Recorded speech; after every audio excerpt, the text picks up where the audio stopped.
So mga kababayan ko, ayon po sa dating tagapagsalita ni matandang fentanyl na karton na nandun sa dahig, ang tambalang Sara Robin daw ang nararapat sa 2028.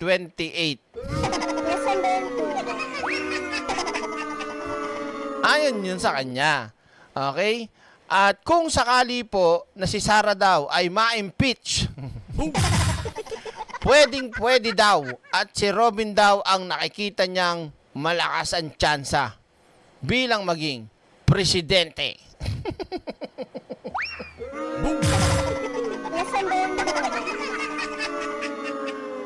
Robin?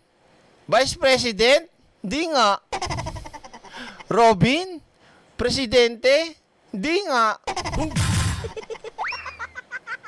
Di, tangin ang buhay ito talaga. Ang lalakas ng tama na talaga ng mga DDS, ano? Biruin mo isang abogado magsasabi si Robin gawing Vice President ni Sara at kung hindi man, presidente daw. Putang ina, ano na mangyayari sa buhay natin at sa mundong ibabaw nito? Anong tatawagin sa imbis na make our country great again, putaragis na yan, ano naiisip ko? Parang, ha? Ito mga kababayan ko, ayon sa balita, ito ang kanilang trip ng mga Duterte kineme-eme. Pasok! Na maging Vice President Oh, sa ito, ulitin natin ha. Bagay raw na maging Vice Bagay daw! President sa 2028 si Robin Padilla ayon kay Attorney Salvador Panelo.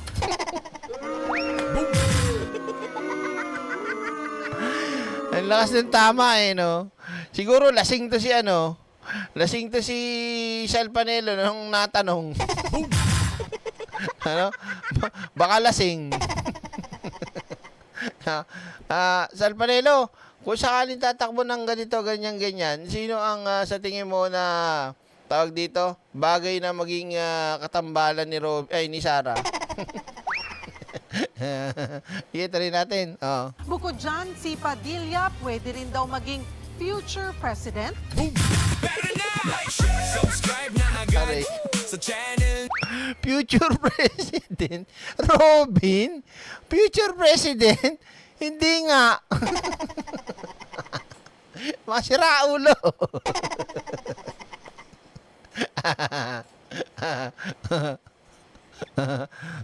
Ginoong tagapangulo, I was interrupted. Mr. President, I move.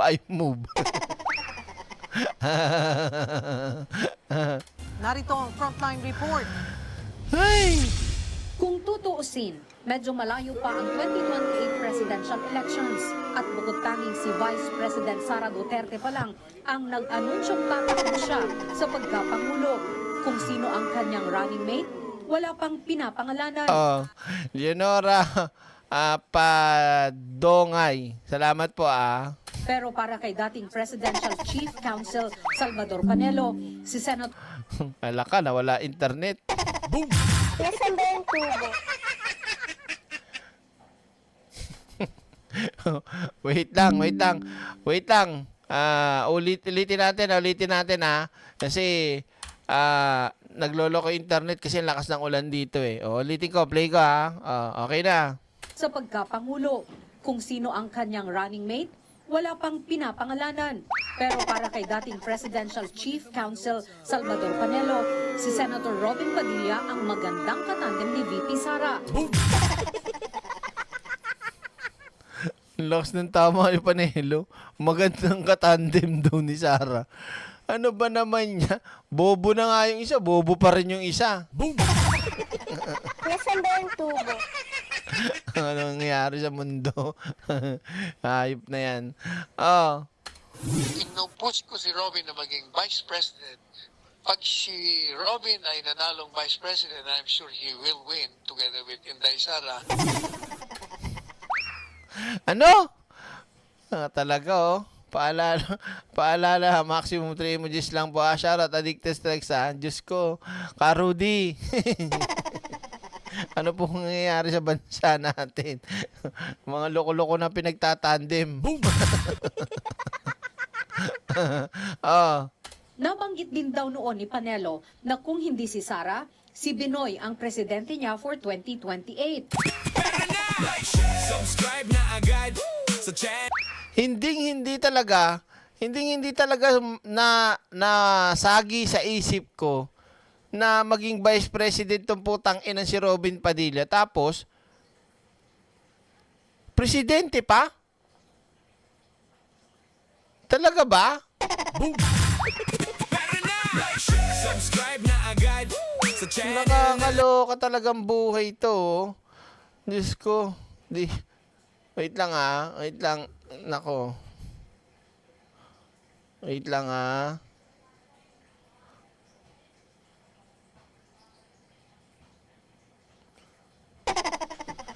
tuloy natin. Game. Pero dahil nag-announce na ng kandidatura ang kasalukuyang bise, edi pang 2034 na lang daw si Padilla. Subscribe na agad. Pang 2034. So paparausin muna si Sara. Tapos si Robin Dama. Ano ba naman klase mga utak to? Grabe. Isipin nyo, yung gusto nyo maging presidente na si Sara. Kitang-kita naman ang kasyungahan niyan. 'Di ba? Ito katuk, yes. Ha? Boom. Nakakaloka talaga, oo. Ang daming kabalbalan ni Sara tapos presidente, magnanakaw nga, hindi pa nasosoli yung ninakaw eh. 'Di ba? Tapos kukuha pa kayo ng isa pang sakit sa ulo. Diyos ko po, maawa kayo, Ka Rudy. Siya ang susunod kay Inday Sarang presidente. Pala decision din itong putang inang tumatandan to eh. Marunong ka pa? Base sa latest survey ng Pulse Asia, number 1 si Padilla sa senatorial preference. Bakit sa tingin nyo nasabi ni Panelo, Ma'am Tikia na si Robin ang susunod? Dahil po ba sa mga survey, Ma'am Malu Tikia? Kasi kaya nasabi ni Asal Panelo na si Robin ang pwedeng tumakbo ngayon bilang Vice President ni Sara kasi maganda ang bayad sa survey at saka gagawin talaga naming mataas ang kanilang ratings para mas mabilis lalo silang magpa-survey sa aking survey firm. Kaya naman, pabor na pabor ang ginagawa namin para sa mga Duterte allies kasi nagbe-benefits yung aking survey firm. Kaya hayaan na lang natin kung gusto din nila na gawin naming mataas ang ratings para sa presidency ni Sara. Subscribe na. Lakas pala ng kickback pala no? Kasi pa-survey mo, babayaran mo yan eh. Survey mo nga ako. Anong gusto mo? Malakas yung Sige, tuloy na. Gusto ko namin palabasin mo siya ang number 1 kasi patatakboy namin president yan. Wala namang problema sa ratings kung yan ang gusto ng aming mga parukyano. Basta siguradong maganda ang bikayan ng maleta. Maraming salamat sa ating mga suki dyan. Ma'am, DDS daw kayo. Hindi ako DDS. Alam nyo, wala namang DDS na makikita sa aking mga ginagawa at aking mga sinasabi, lalo na dito kay Vice President Sara. Subscribe na agad. Simulat sa poll, hindi talaga ako Duterte. Pero kung sa usapin ng pagka-vice president, pangalawa si Padilla. Ano? Ba't may lumabas si ano dyan? Ba't lumabas si Grace po? Diba? Oh. Nangunguna riyan ang kanyang kaalyadong si Senator Bongo. Ayon kay Panelo, mapasaro o sago man yan ay pareho Sago. Saro. Sago. Gago. Nasaan ba yung tubo? Like, share, subscribe na agad sa channel na laging may aral. Diba? malakas daw ang fighting chance sa eleksyon. Pero meron pa raw silang pinipili. Meron pang isa na pinag-uusapan, hindi ko pa alam kung tutuloy. Abangan niyo kung sino. Basta na... Nasa dahig pa eh. Hintayin niyo umuwi. Si Basti. Nagpa-party-party pa si Basti. Huwag niyong ginagalaw o ginugulo yung tao. Bubuking pa eh. may naririnig na ako. Yan nga lang, posibleng magbago yan sakaling makonvict si VP Sara sa impeachment trial. Kung matatandaan, sinabi ng dating kongresista at kaalyado ng mga Duterte na si Mike Defensor na sakali man daw na matuloy ang impeachment sa bise, panlaban nila si Davao City Mayor Baste Duterte. Sinusubukan pa ng News 5 na kunin ang panig ni Senator Padilla. Kung matatandaan, sinabi na noon ng kanyang misis na si Mariel Padilla na hindi deserve ng mga Pinoy ang kanyang mister. Buti naman.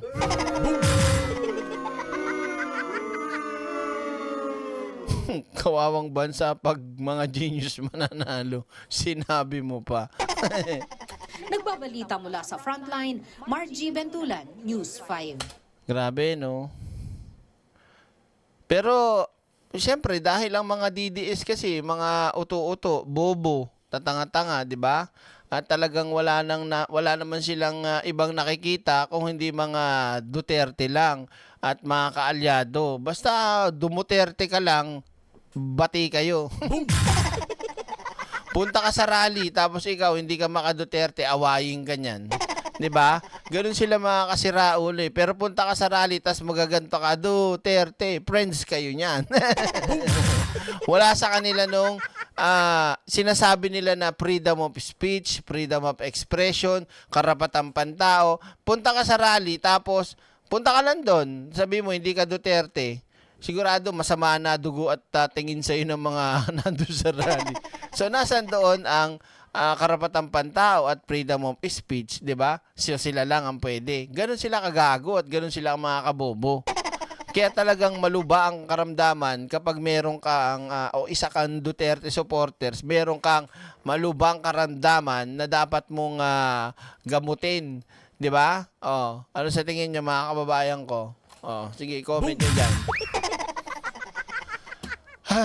So bago tayo magtapos mga kaiksena, gusto ko lang magpasalamat sa inyong lahat sa patuloy na pagsuporta kahit na tayo po ay bihirang makapag-live dahil sa dami po at marami akong inaasikaso at pinagkakaabalan sa buhay, lalo na po tawag dito may pasok o may balik eskwela na. So meron tayong estudyanteng inaasikaso at meron tayong maliit din naman na nandito sa bahay. Kaya mahirap kasi pagka oras ng tulog, pagka ganito, minsan di ka mapag-live tulog, pagka namang gising, maingay, di ka makakapag-live. Pero pag tinry mo, tas maingay, yung live ko nagiging, tawag dito, kulay yellow, may restriction. Kasi bawal kasi yun pagka may batang umiiyak sa background. Imbis na monetize ka, nawawala yung monetize, nagiging walang revenue. Oo, kaya sana maintindihan nyo pagka tayo po ay ganito, tas mamaya wala na naman akong live, ha? Hindi natin alam, basta abang lang po kayo. So sa lahat ng mga kababayan natin, maraming salamat po.